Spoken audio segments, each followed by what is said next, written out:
And then I also want to thank Scott Russell for doing an incredible job of summarizing each forum and for doing this summary of all 3 forums that have preceded today. This is very important because we're going to be using this today as a part of the process.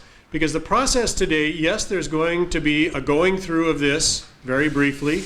There will be commentary from 2 principals, that practitioners that are actually there in the schools about what they think. And then we're going to break down into small groups. And what we're trying to do today is to continue this process. It was great to have those 3 forums and to have them all there on one website so people can go see what these 12 major organizations have to say. But that's not where we want to stop. What we want to have happen is to see if we can get those organizations to start working together on some of these things rather than being at odds with each other. And then also, we hope in March to have representatives from the teachers' unions to be able to come and respond to the summaries and also what you are going to provide today, and then see if there are areas where the unions might be willing to work with the reform organizations on a common agenda. And then maybe we'll bring the Principals Association together and continue to build some kind of collaborative effort in Minnesota around K-12 education. Today I'm going to go through this summary with you, and then we have 2 respondents. We have Catherine Page, who is a member of the Minnesota Achievement Gap Committee's planning team, former principal in Columbia Heights, and had a remarkable record of ending the achievement gap in her school in Columbia Heights, now retired. And we're also very fortunate to have the executive director of the Minnesota Elementary School Principals Association, John Miller-Hagen, right here, who will also comment. And I've asked them to do what I've asked you to do, but with a little more. I want them to say what do they think are the 2 or 3 things these groups can work on, and what difference from their experience do they think that will really make, if any. And then I'm giving them the freedom, not to us, but to them, what would they like to see? What do they wish were the 2 or 3 or 4 things they would work on together? Because from their experience, they believe those things might make a much greater difference. So we get a chance to hear from practitioners of what they think would really, really help. First thing was, how is the achievement gap understood? And those of you who have been or who have gone online, there was diversity in terms of how the achievement gap is understood. Technically, the agreement is that we use the data from the standardized tests and the difference in the results between the dominant culture and those that aren't part of the dominant culture, and graduation rates. So that's kind of the technical definition. There were questions raised about whether or not that's the best way to think about the achievement gap. If we measured other things, like if we just did proficiency, as Ted Coterie suggested, it'd be different. Just proficiency, not the whole thing, but just proficiency.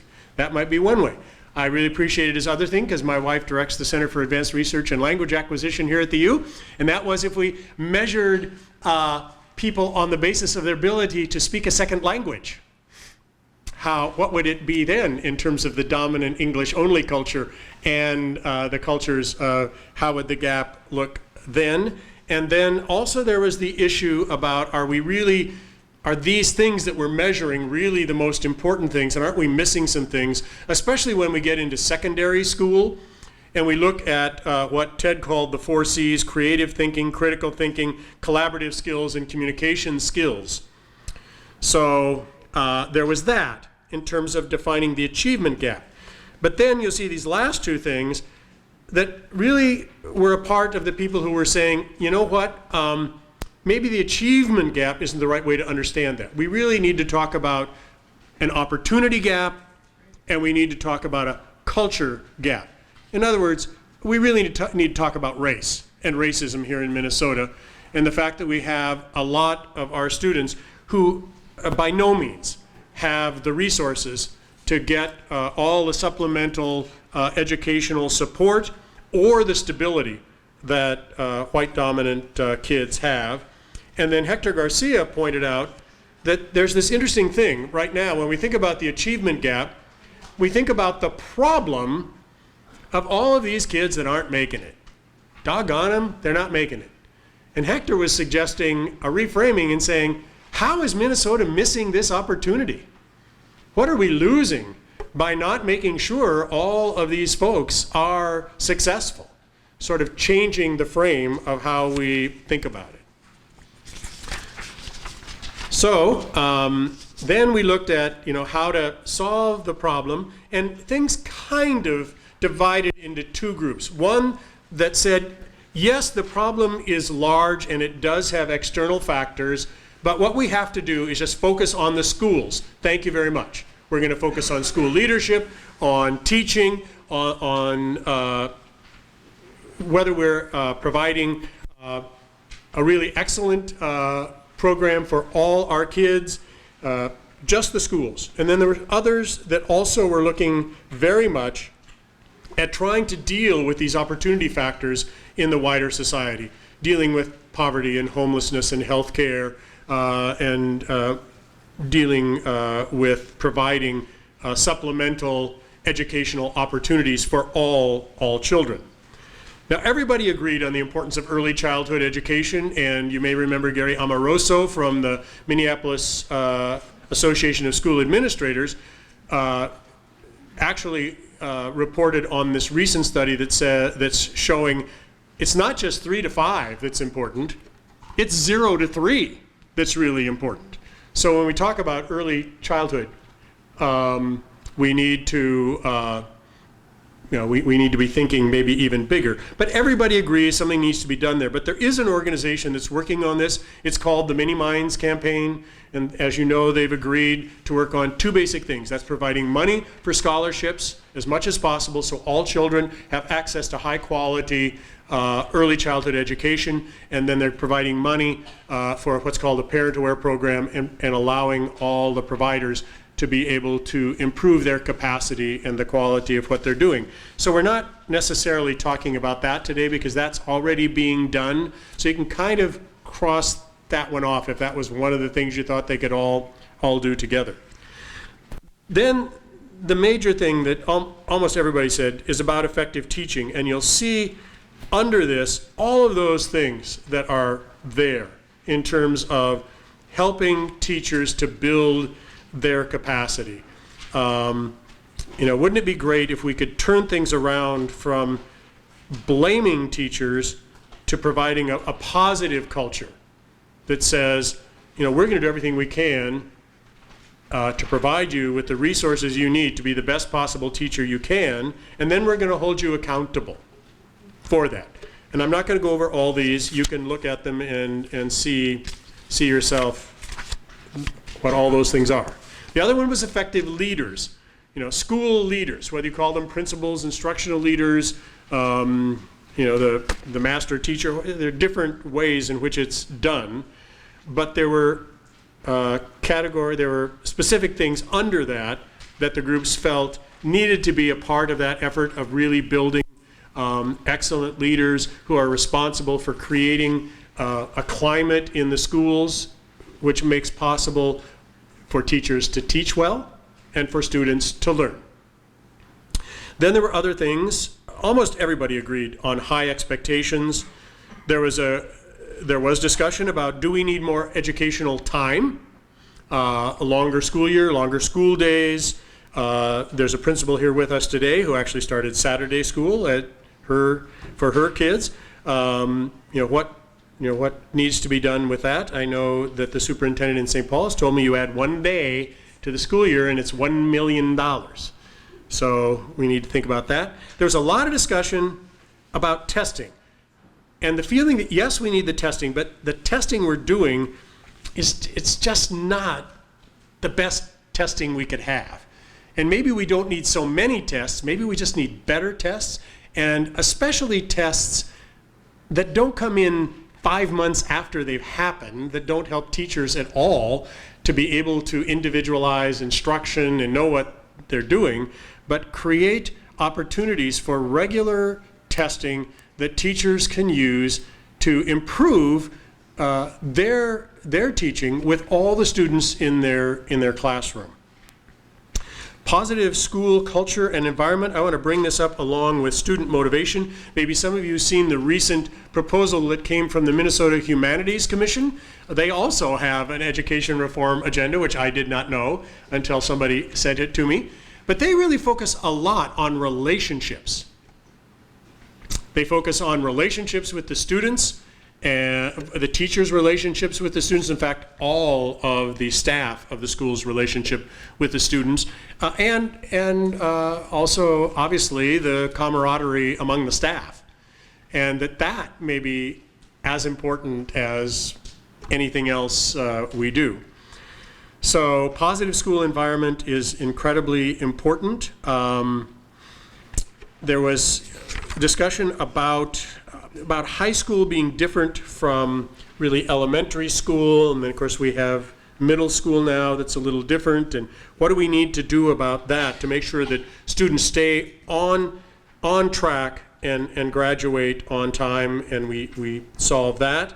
There was discussion about the options that students have. There's some frustration that way back to Rudy Perpich when we started Paseo and charter schools and things, that there still is a lack of information going out to families and to students about these options they have to enhance their educational opportunities, and maybe we need to do more with that. There is also the concern that we make sure the policies that have already been passed at the legislature actually get implemented. Some people were frustrated that there are a lot of things out there on the boards, but we still haven't implemented them, and let's work on that. And then Gary Amoroso, again, the executive director of the Minnesota Association of School Administrators, said it's really frustrating for especially the people at the top when you don't have regular funding. You don't know from biennium to biennium where it's going to be. Is there some kind of clear path that Minnesota has as to what it's going to do with respect to education and how it's going to fund it? Now, those are all the school things, but then there were other things around community-based efforts to deal with these larger concerns. Generation Next was brought up. Does everybody here know about Generation Next? Okay, Generation Next is a major effort that is our Twin Cities effort to recreate in a new way the Strive model in Cincinnati, Ohio. It's bringing together top corporate executives and little small nonprofits, teachers unions and mayors and superintendents, major effort to make sure that all the kids in the Twin Cities have an excellent education. There are other efforts that are going on around the state. Minnesota Minority Education Project has some that are around these larger issues. And then also CLAC, the Chicano Latino Affairs Council, has an effort going in Rochester, Minnesota. And then there's this whole question about equity, which both relates to the community and to the schools. You may know that St. Paul Public Schools have instituted an equity lens. Everything they do is to be seen through an equity lens. You may remember when Nalima Setate was here and the Organizing Apprenticeship Project. They want to make sure that the people in the community are also consulted and students are also consulted in this effort. It isn't just a top-down thing. You actually talk to the people who are involved, and you make sure the whole community is engaged in this, and you are thinking about what's going on in terms of not equality, but equity. Equity. Then finally, the barriers to solving, the problem. One of the things that came up, it's a really important issue. Can we get to where we want to be by simply reforming the structures that were created in the early 20th century? are the structures for public education for the industrial era going to really be the structures that we can keep for the second industrial age, as it's called now, that's going on? So are we really limiting ourselves by saying we have to stay within these structures? Maybe we have to think about new structures. And then, of course, there was a big issue about the role of race. You know, Minnesota, it's very hard for us to talk about race. But it's a real issue. It's interesting, those of you who've read in this area, what I found is I have not read a single book by a Latino or an African American on this issue who doesn't bring up race as one of the top issues. I've read many, many reports and books by white authors that never mention race. Never. So it's just an issue. There's also the issue about teacher contracts, teacher preparation, adequate support for teachers as they begin their careers and they continue their careers, questions about funding and questions about poverty and its impact on what goes on in the school. And then the challenges to finding common ground, because this will be important for our small groups. We might all agree that we need better teachers and better leaders, but can we all come to agreement around what that means? What does that mean? And so that could be a tension that we might have. And then, of course, there's some questions around teacher contracts and work rules, because one of the things that came up was giving schools more flexibility, allowing principals and some executive council of teachers to be able to decide for themselves. We really want a longer year. We would really like the class that has a lot of ELL students and a lot of students living in poverty with high mobility to be a class of 18. And now we've got another class which is 85% Caucasian and doing pretty well, and we want that to be 32. Can we do? Can we give schools this kind of freedom and then also hold them accountable for getting the results? Or is that so limited by the contract stuff we have now that it can't be done? And then the last thing, again, it's all about race. Hi, I'm Catherine Page, and I was a principal at Highland Elementary, Columbia Heights School District. And I'm here, my part, I feel, is to speak as a practitioner.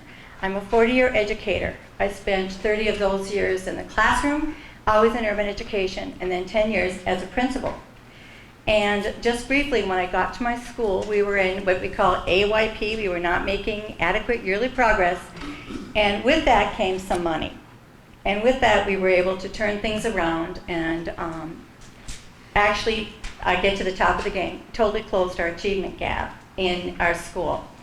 So I want to talk a little bit about the things that really stuck out to me, of the things that were mentioned by the 12 organizations. One was cultural competency. My particular school, we had so many different ethnic groups that what we finally decided was we can't keep up with it, of learning and trying to be on top of everything. So what we finally did is said we have to be sensitive to everyone and we have to be respectful. And that worked very well for us. We also tried to put flags of their countries up in the hallways, pictures of writers and whatever up on our walls so they would feel some connection in the school. We did not have teachers of color. We had a terrible time trying to get teachers of color, so we did what we could with what we could do. And I think that Hector put it very nicely when he said, and now I didn't bring my glasses up here, so we'll try. He said, we need to perceive Latinos and other minorities and Native Americans as contributors to the state of Minnesota rather than exceptional problems to be solved.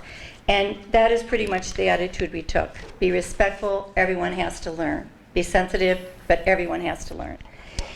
So that's what we did, and I think that's what we all need to do, and I think that a lot of our different groups brought that up.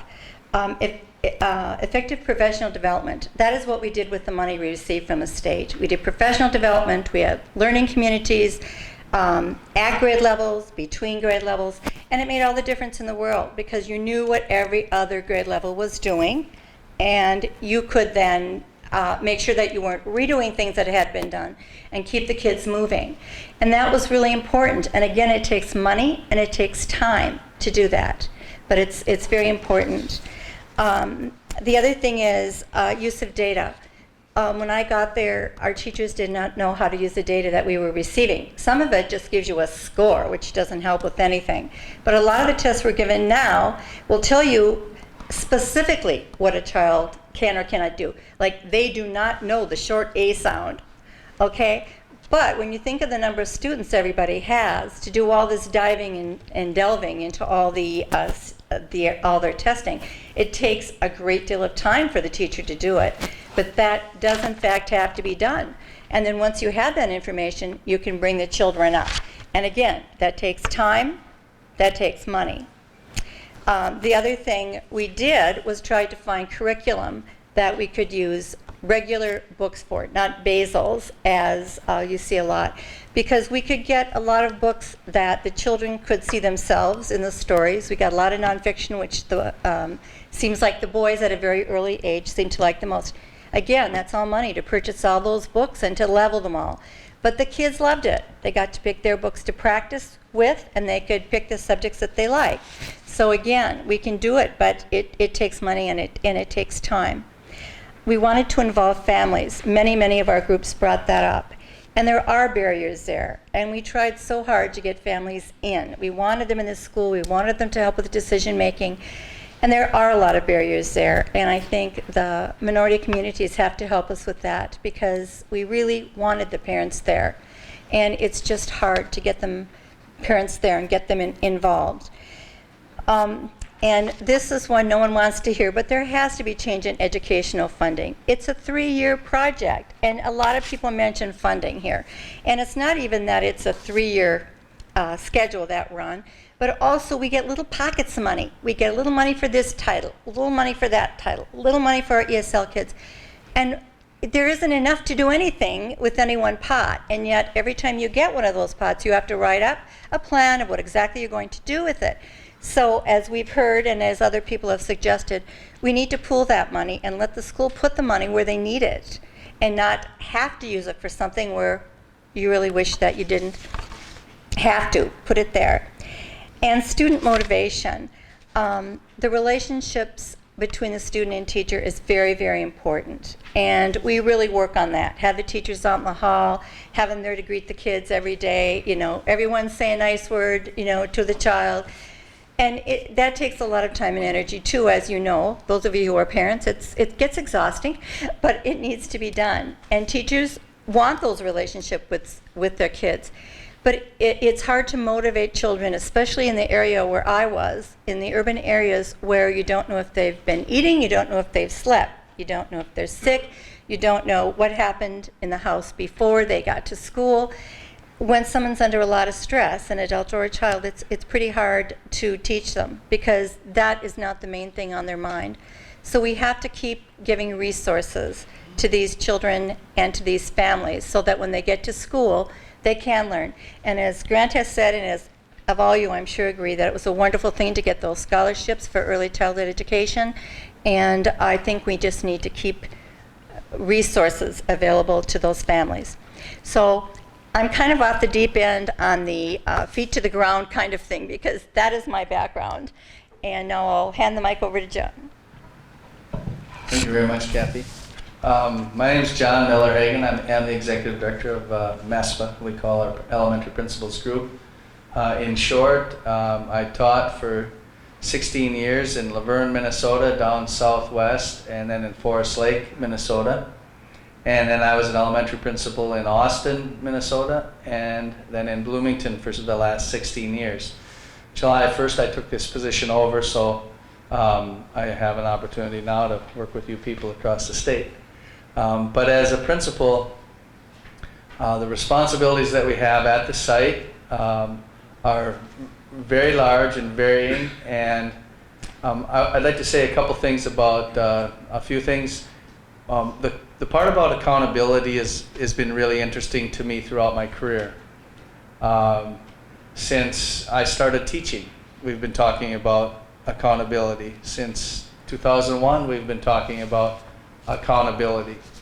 And when you couple that with, I think one of my messages with this will be the idea, the concept that it's okay to really present our Minnesota school system as a failing system, and for that to take place really sets back all the work that families and parents and teachers and principals are really working hard to do. And I won't say a lot about this. What I will tell you is this, is that we work very hard to hire the absolute best and brightest top people for positions in Minnesota. We interview people, groups of 800, 500 people for 6 or 7 positions. And those people come to this profession excited and fired up and willing and wanting to do the work that it takes to assure that every child learns and succeeds. I've often said this, I don't know anybody that wakes up in the morning, and at least in my school, and comes to work and says, how can I not do this as well, or how I can shortcut children.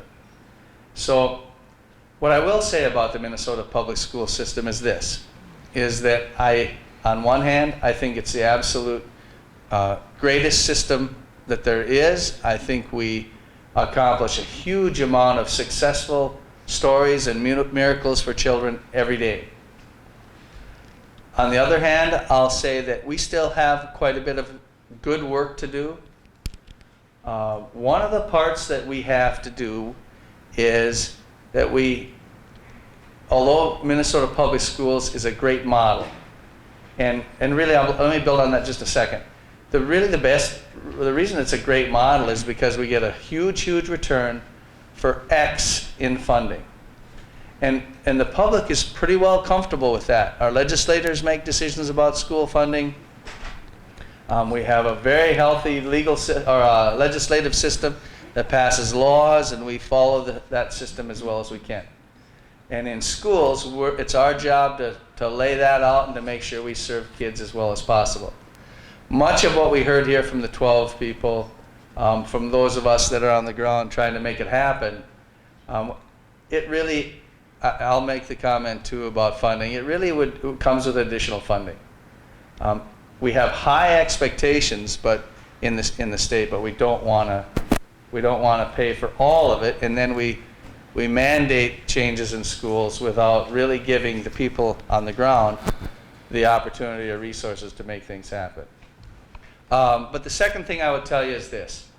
Although our systems, and I believe our school system is great, a place where we struggle, and I don't necessarily believe that the system is wrong or bad.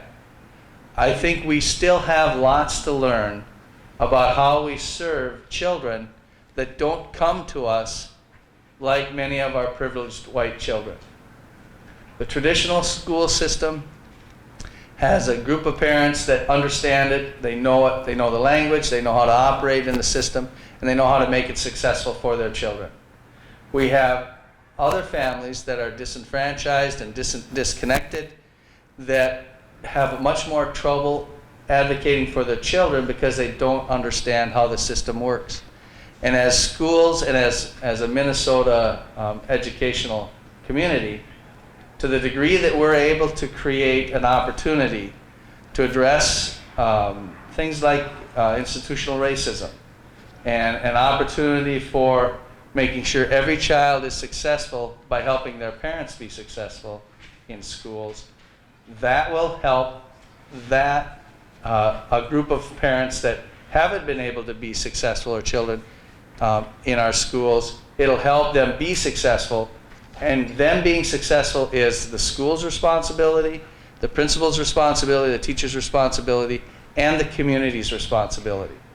Children are in our schools about 7 hours a day. The rest of the day, they're in someone else's care. And I embrace all of the responsibility for what my children in my school need to know and learn, even to the point where when they're not in my care, we look for solutions and success for them. So the next thing I would say is, this is a huge topic to try to talk about in this kind of a setting. And I guess I would say is, if you have specific questions about how something looks and feels in a school and the work that we've done to make it move forward and those sorts of things, I'd be glad to answer that. We'd be glad to address that for you. And I've kind of rambled on here, and I think you've got this talking heads thing going on. But these are the things that I would tell you I think are just basic, straight out, strong pieces. I think there's enough information in the state and evidence to know that a pre-K programming, at least for our children that are at risk of being caught in the achievement gap, is appropriate and would be successful. And I think we just, as a state, we need to move forward with that. I think all-day kindergarten has been fantastic. I think the scholarships has been fantastic. We have roughly 77,000 children at a grade level.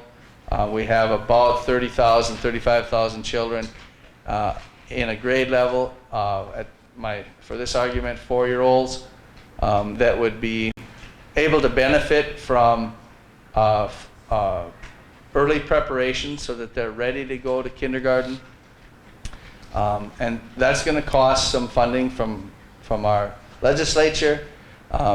There are schools all across the state that are in this work and have already got lots and lots of answers and lots of good success. We can do it for very reasonable amounts of money. The second thing, I would say that investments in, we've had a lot of comments about shortcomings from teachers or principals or school personnel and that sort of thing. One of the things I would say is, you'd be surprised at the little amount of financial support schools have for extensive professional development for teachers and for principal leaders. And it's an area that we would be able to maximize and make great results for kids and children and schools. The third thing, or the second thing I had on my list, but it's the third thing I'll tell you about, the conversation that Kathy had about rich literacy experiences, lots of books and leveled readers and those sorts of things in schools. We have a whole science of reading literacy that we know about, that we're able to have huge success for children. It's different than how you learned how to read, and there's lots of success across the state in focusing on those experiences.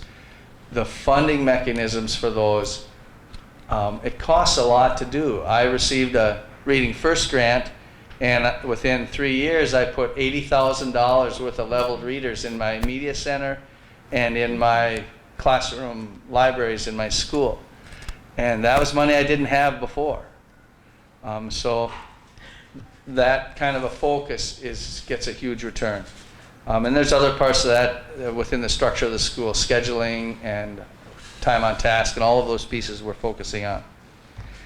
And then the next thing I'll say is, just like the learning experience for children, when children learn, you present a task analysis of a skill, and you break it down into smaller parts, and they take the first step, and then you validate their first step, and they feel good about it. They get self-esteem, self-worth, self-confidence, and then courage to take the next step. It's a relationship experience. It's a relationship business. The same thing takes place for teachers and principals when they're designing and creating schools to be successful. To be punitive, as we have in No Child Left Behind, has not done us any good. The whole nature of how we learn and how we improve schools needs to be a supportive and a collaborative approach amongst the entire community.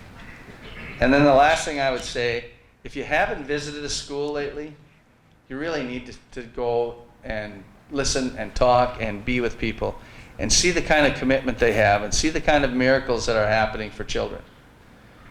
Is it perfect? No. Is there more for us to do? Yes, there is. Do we need to have some more funding? I don't think that we would be irresponsible about funding. I know we aren't irresponsible about funding, But there's really some things that we need to focus on. We need to do the early childhood piece. We need to get special education fully funded.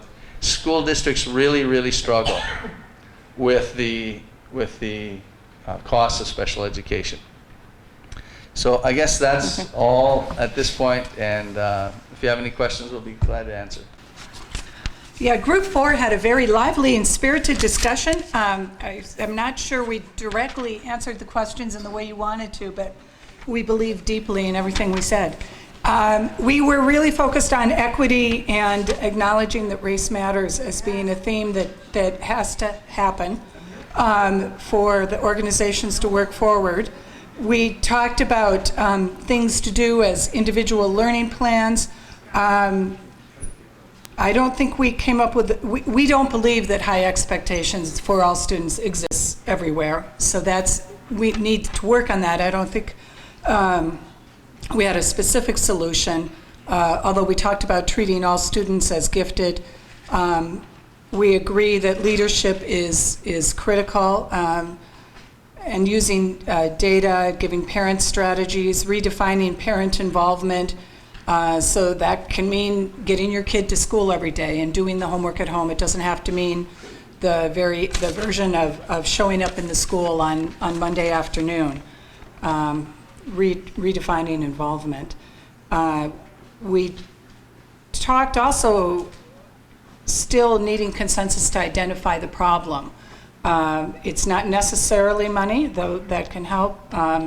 It does involve getting more staff and colors in schools. Some of our districts always talk about how difficult that is. Some districts are successful in doing that. So we have a little dichotomy out there.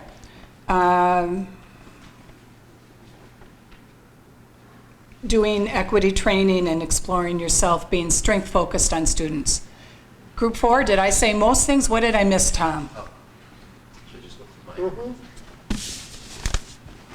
I think you got most of it, but I think one of the points we tried to make is that the organizations that presented here all have very different ideas. There wasn't a common consensus about what we need to do, at least we didn't necessarily see that.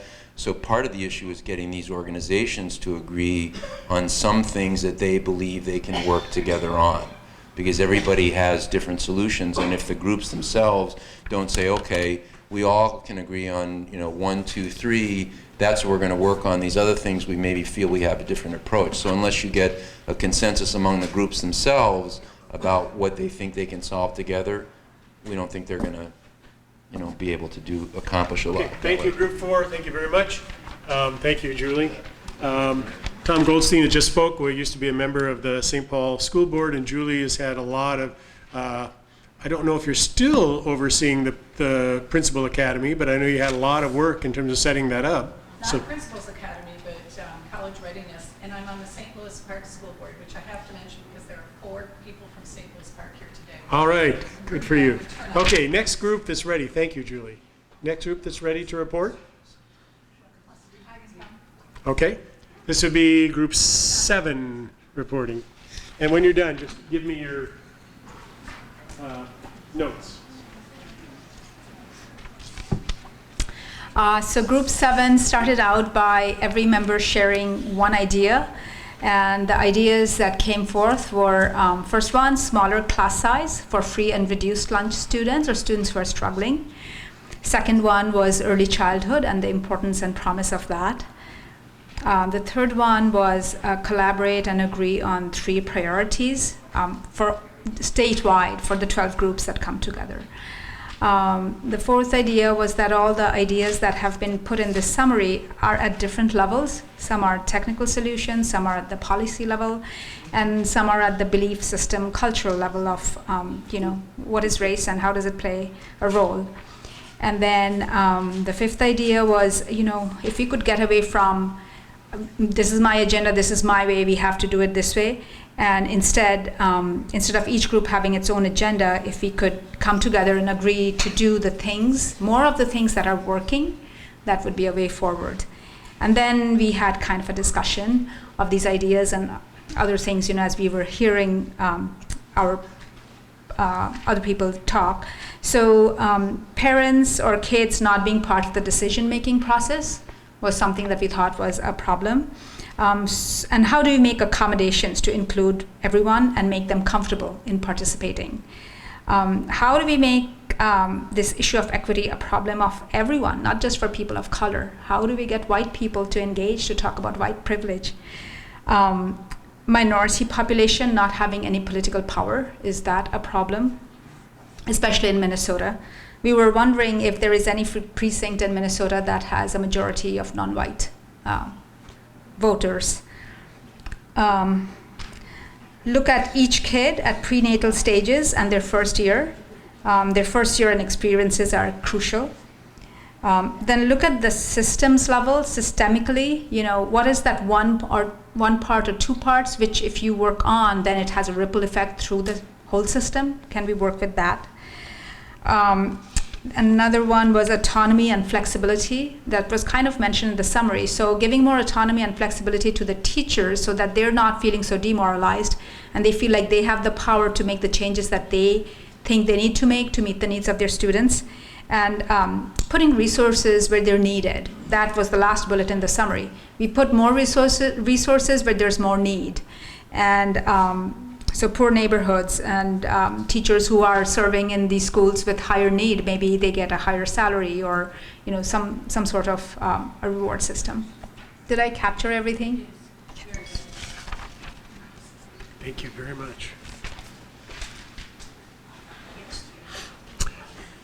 Ty, are you ready? I do. Okay.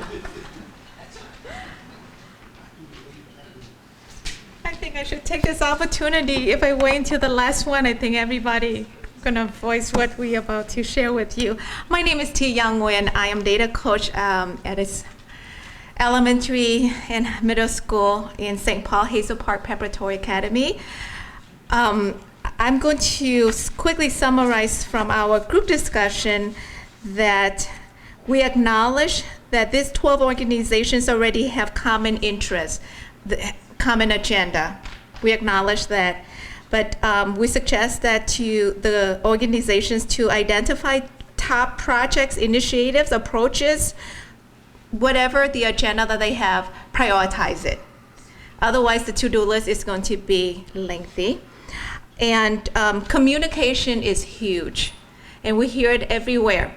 Even in the school, in a small scale at the school level, communication. So we recommend collaborative communication, not just only among the 12 organizations, but also in public. So that way we, other school districts around state, maybe outside of Minnesota, will be able to hands-on with that too. Funding plan. The previous two groups already mentioned about the flexibility and also the being transparent with the funding formulation, like when it comes to fundings, and allow the district to look at the priority needs of the district, of the school level, to tackle the needs. Okay, and Kathleen comes from Minneapolis School District, shared in our group that the 3-year cycle of the and guarantee the fundings for those 3 years, not just initiated for first year and then slowly let's review the plan and cut the fundings when everything is already in place.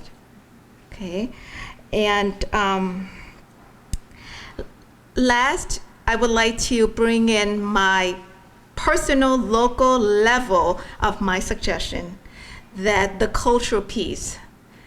I acknowledge Group 7 mentioned about lack of professionals of color in the leadership position. But I work in the school. I see students in and out of our school doors every single day, almost 700 of our scholars. And speaking from a minority perspective, from an ELL student who came here at age 13 and he is standing in front of you, a forum, talking about Minnesota Achievement Gap.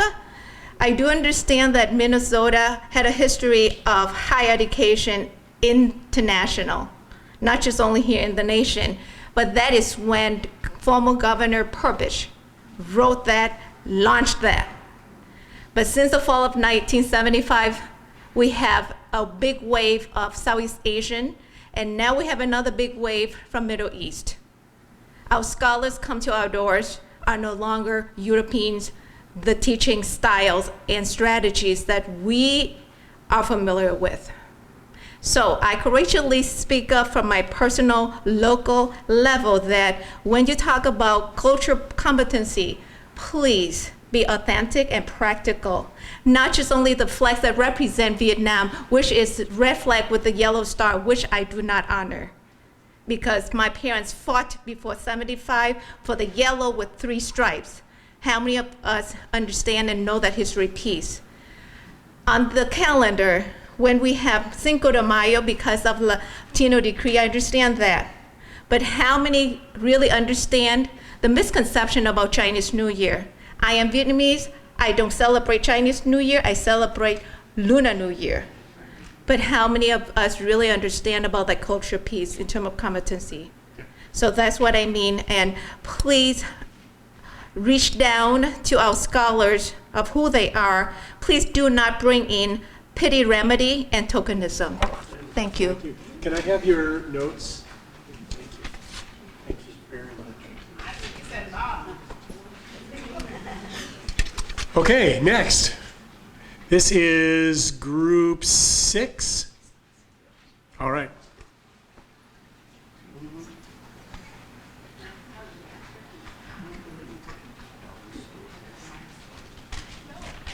I'm Wayne Jennings, and I'm reporting for Group 6. We had a lively discussion. One of the items was to conduct research on why some schools are successful. And not only just in the academics necessarily, but to look deeply at them. And for example, a school might get very high scores in closing the achievement gap, but be such a regimented system that that isn't something we really want. And we tried to figure out why is it a successful school might be here on the block, and here's another school not so successful, and yet there's no communication nor even observation. We said one of the things we could do, or one of the things we look at would be we actually working on educational improvement. There's the incremental improvement, there's the little changes we can make and so on, or even big changes. But at the same time, that won't be enough. That we ought to have a system of alternatives that can be free to take on a whole new path and change the paradigm sufficiently to actually do it. Sort of what Ted Colry has recalled a split screen model, or we split the avenue. The third one was to change the paradigm to experiential learning. And by experiential learning, we meant from teacher-centered to student-centered, seeing the student and the community as a resource, not a problem, not an issue, but as a fabulous resource that we have in our midst that just gets ignored. From paying more attention to relationships, to personalization, to individualization, from the teacher as a facilitator to a facilitator of learning.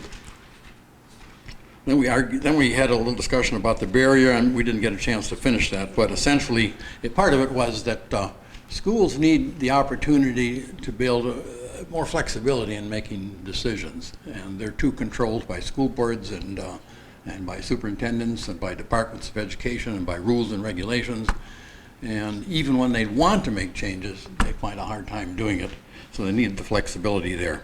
We got a little bit into race, and we didn't quite get finished there, but I think we are taking the direction of paying much more attention to students as individuals rather than being part of a race.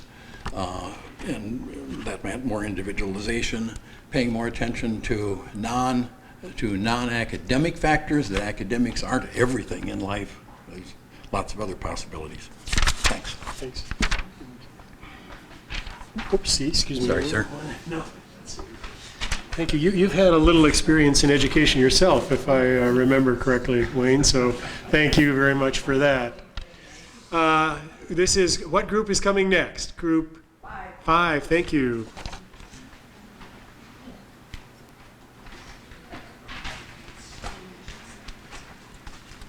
Hello, my name is Frida Bailey. I'm principal on special assignment in St. Louis Park. All right. Woohoo. Thank you for being here. So some of the things that we talked about in our group, which was very interesting, of course, we talked about some of the things that have already been discussed, which is bridging, creating a bridge between the schools and staff and community, having those conversations instead of us as educators or believing that we know the answers for the families, have the conversations with the families, with the teachers, which is authentic, to make sure that we understand the expectations. And not just looking at it from that word reform, but looking at it where we're not blaming someone, because we talked about with the high stakes testing, you have some people feel that if things are not going well, let's put the blame on someone. So if we take that away to say we're educating our students, just not looking at the reform, just looking at how can we provide support for those that we're working with. And then changing the conversation. When we have the conversation about certain things, we as educators love to use the jargon or certain conversations or words. So we have to make sure that everyone that's involved in when we're communicating understand what we're talking about, and not having the fear of actually having the discussion. One of the things that we talked about was, do you say institutional racism, or why not? What is the fear? What is connected to that? We are talking about institutions. We are talking about racism. We have to look at the elephant that's in the room. We have to have that conversation. I know if I go to the doctor, I want the doctor to say, Frida, you have, let's say if I have cancer, I want him to let me know where it's located in order for me to eradicate that. I can't eradicate it if I don't know exactly what it was or what it is. So we have to make sure that we're using the terms, not be fearful of it, but express what it is that we know that we need to discuss and move forward. I think the parents are expecting that honesty from us. The students are expecting that honesty, and that goes with the relationship component. Making sure that we're taking the barriers away from not being honest with them, because they are the ones that will be able to tell. A lot of the families will know whether or not you're being honest with them. So being honest about that. And so that goes to that final piece that we talked about, was defining. The organization should educate the leaders when they're having these conversations. What is when you use these definitions, what do you actually mean, so that everyone can be on the same page and understand what we're talking about? Because I can say equity, or I can say race, or I can say institutionalism. What am I talking about? And so it's just making sure that everyone understands the terminologies that are being used, and we're being consistent with that. So those are the things. Thank you very much. Okay. Which group would like to come next? I have, what do I have here? I have 4, 7, 3. Oh, you did 7, yes. I believe there's one other one.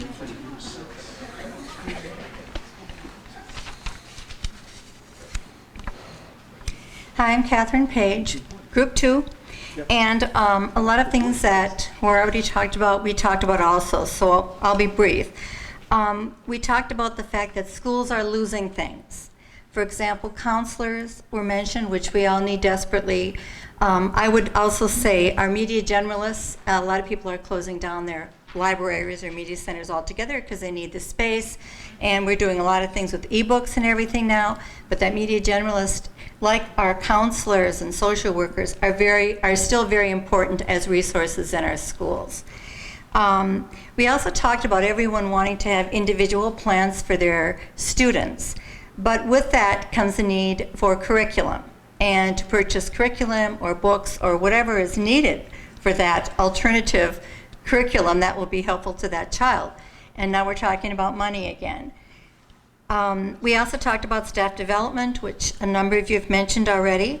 And we used to, I can say personally, we used to have more money for that, and it was wonderful. Now we don't. And we really need staff development. We really need to share with each other and hear from other professionals what they're doing. Very, very important to stay on top of things. being able to prioritize our resources and spend where we need to spend, and that has come up many times. But money does go a long way to help education in many, not just with staff, but with, curriculum, books, different innovative things you want to do. We've got studies coming out now that are saying that children with iPads do better than children without. And I think, for one thing, the kids nowadays are used to having instantaneous answers to everything. And if they're willing to look it up and get the answer, that's a great thing. So, and that, of course, is resources. Who can afford what? Climate in schools, and that has to do a lot with collaboration. Are we working together? Do we set a good school climate? Are we positive? Can we work through our problems without fractionalizing different people? So it's very important to be collaborative and be able to work together, and a lot of that would have to do with staff development too. And we didn't know exactly how to say this. It's been said better, I think, by other groups, but we were trying to think about how to analyze what's happening in schools. Okay, we want to analyze what's happening because of poverty, because of race, with the testing, our test fair to all children. There are so many things that we need to analyze, and are we really doing that adequately? And of course, that's tough. That also involves money. But it would be a really good thing. We talked about white privilege, we talked about racism, and again, it's hard to analyze it all and to use the right terminology when we are talking about it. And we did talk a little bit about early childhood, and that really wasn't what we were doing right here. But the fact that we've got the money now, and we want to make sure that our organizations do the best possible thing with that money to help all of our children to be ready for school when they start. Thank you, Catherine. And group one, I believe, is the last. Have you guys reported yet?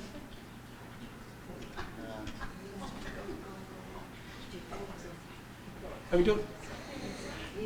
don't feel. I mean, just to give a report about your discussion. There's no grade on this. We just want to hear what went on in your group. Go ahead.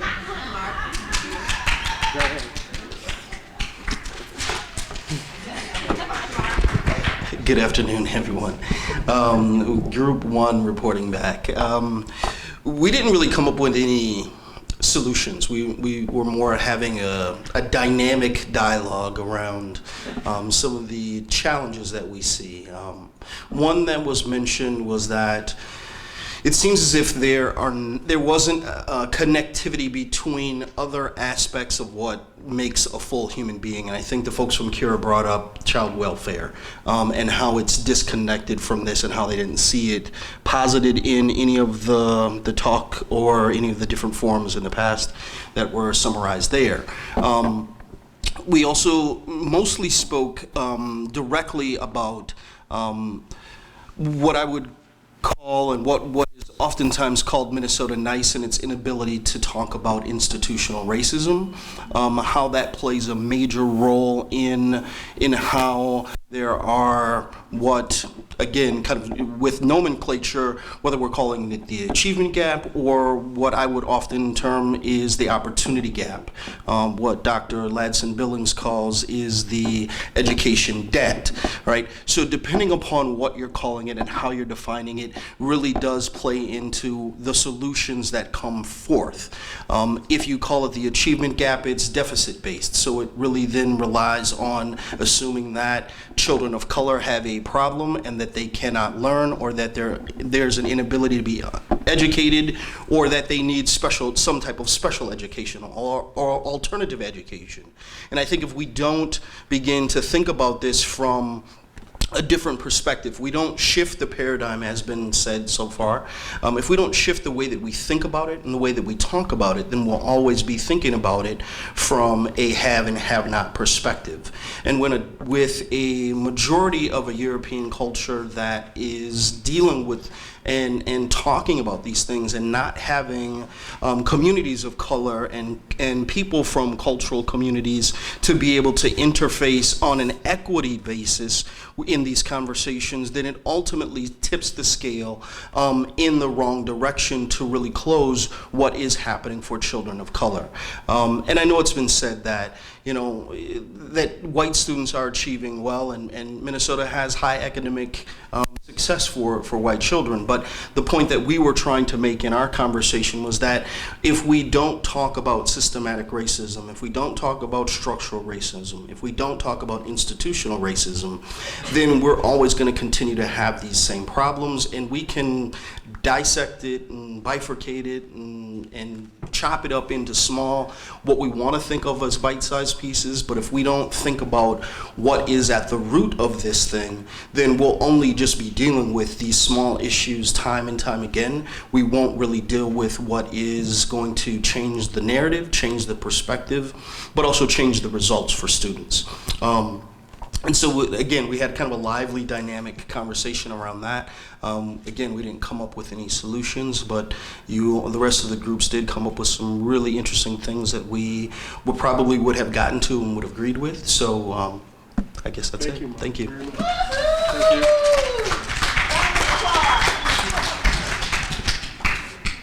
Thank you to all of you who stayed here a little extra time to be a part of this.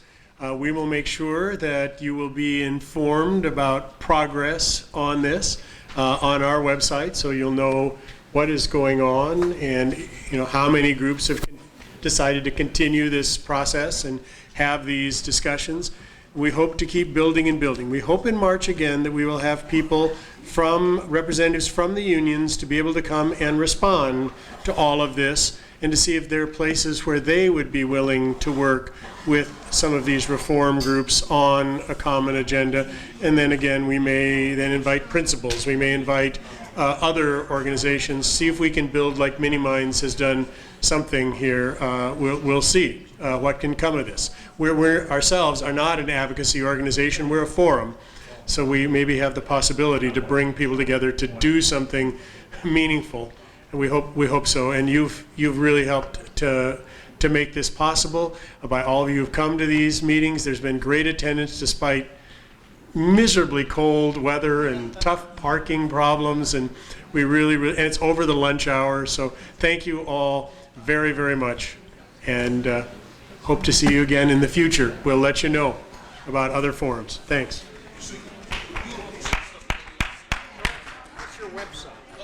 MNAchievementGap.org. Okay.